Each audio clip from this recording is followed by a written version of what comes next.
Praise the Lord. परमेश्वर का धन्यवाद हो इस सुंदर समय के लिए, और धन्यवाद देते हैं पिता परमेश्वर का कि परमेश्वर ने अपना अनुग्रह हमारे जीवन पर रखा है और यह अवसर परमेश्वर ने दिया कि हम उसकी बातों को सीख सकें। और आज हम जो वचन परमेश्वर ने हमें दिया है वो है कुलुसियों के नाम पौलुस प्रेरित की पत्री और उसका 3रा अध्याय और उसके 5 पद से लिखा है। उसकी हेडिंग जो दी गई है वो पुराना जीवन और नया जीवन। मेरा और आपका जो पुराना जीवन है, मेरा और आपका नया जीवन है, उस जीवन की बातें यहाँ पर हम सीखेंगे। इसलिए अपने उन अंगों को मार डालो जो पृथ्वी पर है। प्रभु यीशु मसीह का वचन कहता है, पौलुस प्रेरित लिखते हैं, इसलिए अपने उन अंगों को मार डालो जो पृथ्वी पर है। कौन कौन से अंग हैं वो? व्यभिचार है, अशुद्धता है, दुष्कामना है, बुरी लालसा और लोभ जो मूर्ति पूजा के बराबर है। इन्हीं के कारण परमेश्वर का प्रकोप आज्ञा न मानने वाला पड़ता है। और जो बातें करते हैं, कौन लोग? जो व्यभिचारी हैं, जो अशुद्धता है, दुष्कामना है, ये पूजा करने वाले, इनके कारण क्या होता है? जो बुरी लालसा रखते हैं वो लोग, इसके कारण परमेश्वर क्या है? परमेश्वर इन बातों से क्या रहता है? नाराज रहता है। इनके कारण परमेश्वर का प्रकोप आज्ञा न मानने वालों पर पड़ता है। और तुम भी इन सब बुराइयों में जीवन बिताते थे जो इन्हीं के अनुसार चलते थे। और प्रभु का वचन कहता है कि हम भी मनुष्य आजकल मनुष्य इन बुराइयों में अपने जीवन को क्या कर रहा है? व्यतीत कर रहा है और इन्हीं के अनुसार चलते हैं। आज हम देख सकते हैं कि संसार में बहुत अधिक जो क्या है? व्यभिचार है, बुराइयां हैं, अशुद्धता है, दुष्कामना है और बुरी लालसा मनुष्य के जीवन में चल रही है। Praise the Lord, hallelujah. और लिखा है कि अब तुम भी इन सब को, अर्थात कौन कौन सी चीजों को? क्रोध को, रोष को, बैरभाव को, निंदा को और मुंह से गालियां बकना, ये सब छोड़ दो। और आज हम देखते हैं कि हमारे जो मसीह भाई बहन हैं वो बहुत ज़्यादा क्रोध करते हैं, रोष करते हैं, बैरभाव रखते हैं और निंदा करते हैं एक दूसरे की, और मुंह से गालियां बकते हैं। बहुत सी छोटी छोटी बातों पर वो क्या करते हैं? गंदी गंदी गालियां बकते हैं। वो कहता है, परमेश्वर का वचन कहता है, ये सब तुम क्या कर दो? छोड़ दो।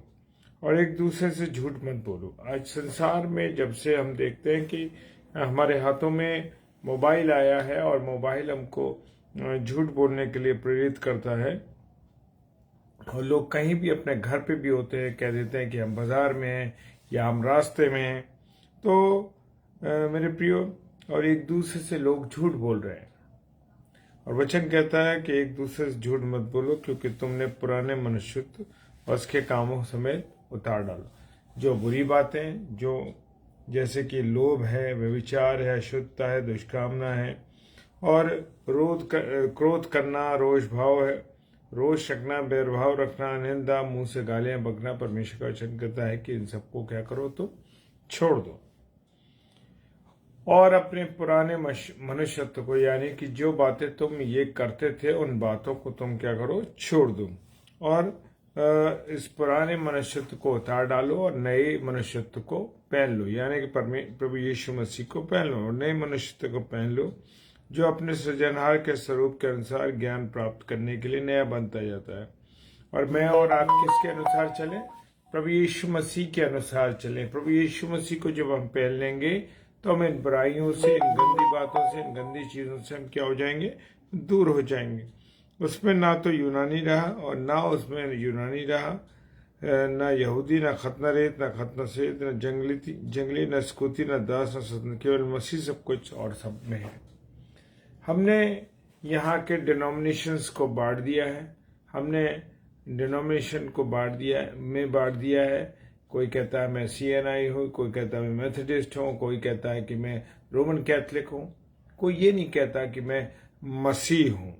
और हम लोगों ने इन्हीं डिनोमिनेशन में कर करके अपने आप को क्या कर लिया? बांट लिया। मैं उसके चर्च नहीं जाऊंगा, मैं उस मीटिंग में नहीं जाऊंगा, या मैं इन मीटिंगों में नहीं जाऊंगा। लोगों की ये सोच है। वो ये भूल जाते हैं कि मीटिंग्स में किसका प्रचार हो रहा है? प्रभु परमेश्वर का प्रचार हो रहा है। वो ये भूल जाते हैं और वो कहते हैं नहीं, हमें इसमें नहीं इन्वॉल्व होना। अरे ये तो ये पेंटिकॉस्टल है, तमाम तरीके की बातें लोग कहने लगते हैं। ये कहता है, वचन कह रहा है कुलुसियों उसका 3 अध्याय उसका 11वां पद कहता है कि केवल मसीह सब कुछ और सब में है। क्या है? मसीह सब कुछ और सब मसीह में। इसलिए परमेश्वर के चुने हुओं के समान जो पवित्र और प्रिय हैं, बड़ी करुणा और भलाई, दीनता, नम्रता, सहनशीलता धारण करो। अब हमें किसके अनुसार चलना है? प्रभु यीशु मसीह के अनुसार चलना है। तो जिस प्रकार परमेश्वर अपने लोगों को चुनता है, जिनमें जो उसके प्रिय हैं, जो उससे पवित्र हैं, और जिनमें बड़ी करुणा है, जिनमें भलाई है और दीनता है, नम्रता और सहनशीलता मुझे और आपको क्या करनी है? धारण करनी है। Praise the Lord. और यदि किसी को किसी पर दोष देने का कोई कारण हो तो एक दूसरे की सह लो। और आज हम एक दूसरे पर इल्जाम लगाते हैं, अरे उसने ऐसे दोष दिया, ऐसे उसने मुझे प्रेरित किया, या ऐसे उसने मुझसे करवा दिया।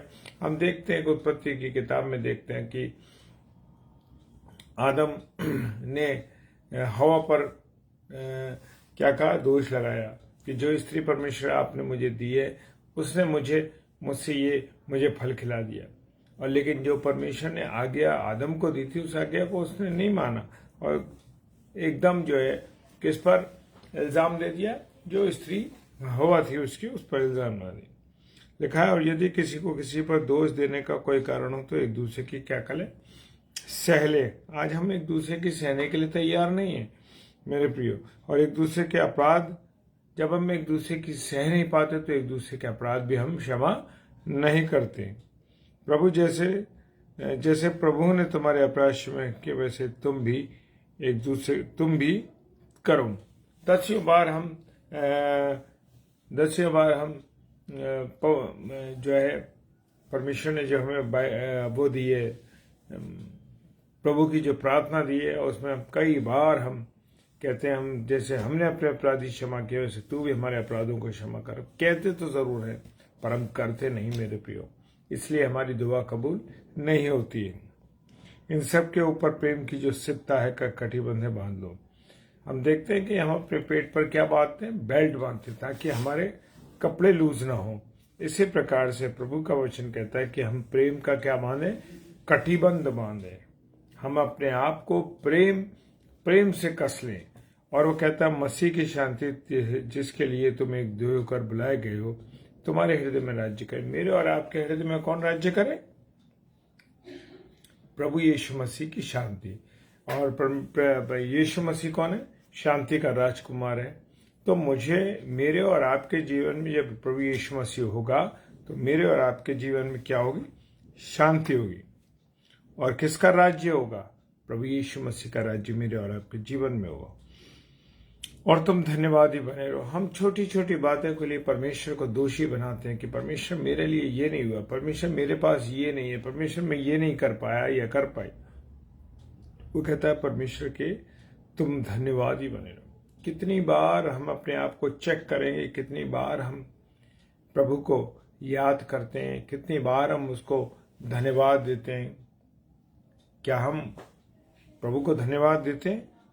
हाँ खुदा, जैसे आपने मुझे रखा है या मेरे को रखा है, मेरे परिवार को रखा है, जहां मुझे आपने स्थापित किया है, जहां मैं रहता हूं या रहती हूं, प्रभु आपने अच्छी जगह मुझे दिया। हम कितनी बार उसके धन्यवादी नहीं होते।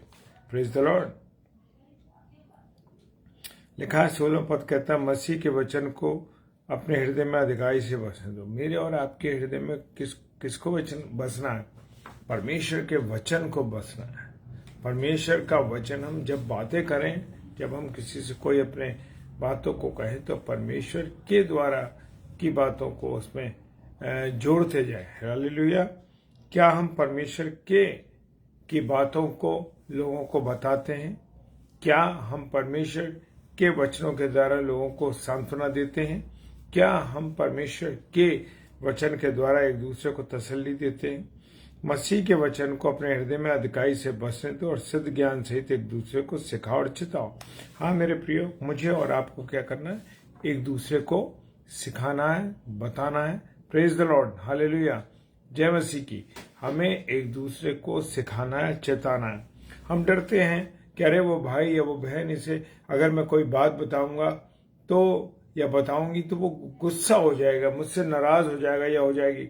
मेरे प्रियो, इस बात की मुझे और आपको चिंता करने की आवश्यकता नहीं है, क्योंकि परमेश्वर के वचन में लिखा है कि वचन को अपने हृदय में अधिकाई से बसने दो और सत्य ज्ञान सहित एक दूसरे को सिखाओ और चिताओ और अपने मन में अनुग्रह के साथ परमेश्वर के लिए भजन, स्तुति और आत्मिक गीत गाओ। हालेलुया।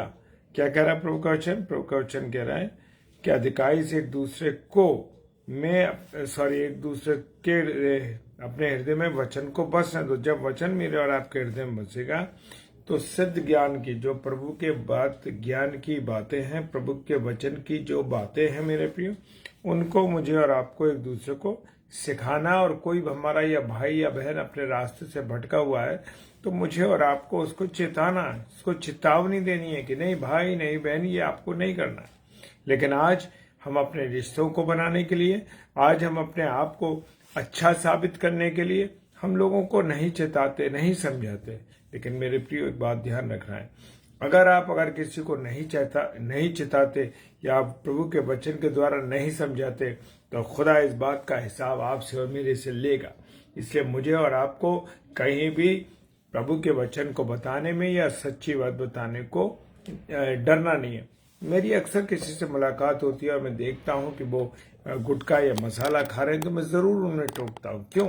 क्योंकि परमेश्वर का वचन कहता है अगर तुम उनको नहीं चिताओगे, नहीं समझाओगे तो तुमसे भी हिसाब लिया जाएगा। तो मुझे बताने में, समझाने में कोई हिच नहीं होती। क्यों नहीं होती? क्योंकि मुझे ये बात याद आती है कि परमेश्वर का वचन कहता है कि अगर आपने नहीं बताया तो उसके जिम्मेवार आप होंगे।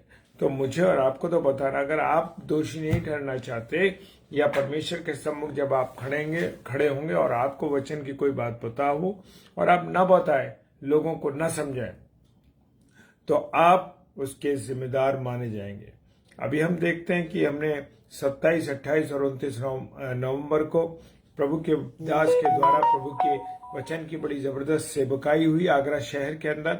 और मेरे प्रियो, मैं बताना चाहता हूं कि हम जो कुछ सीखते हैं, प्रेज द लॉर्ड, जब हम सीखते हैं और जो कुछ हमारे पास है उसे सेतमेत लोगों तक पहुंचाना है, ताकि आगरा शहर की कलीसिया जो है, आगरा शहर के जो लोग हैं, वो प्रभु के वचन को सीखें और जानें।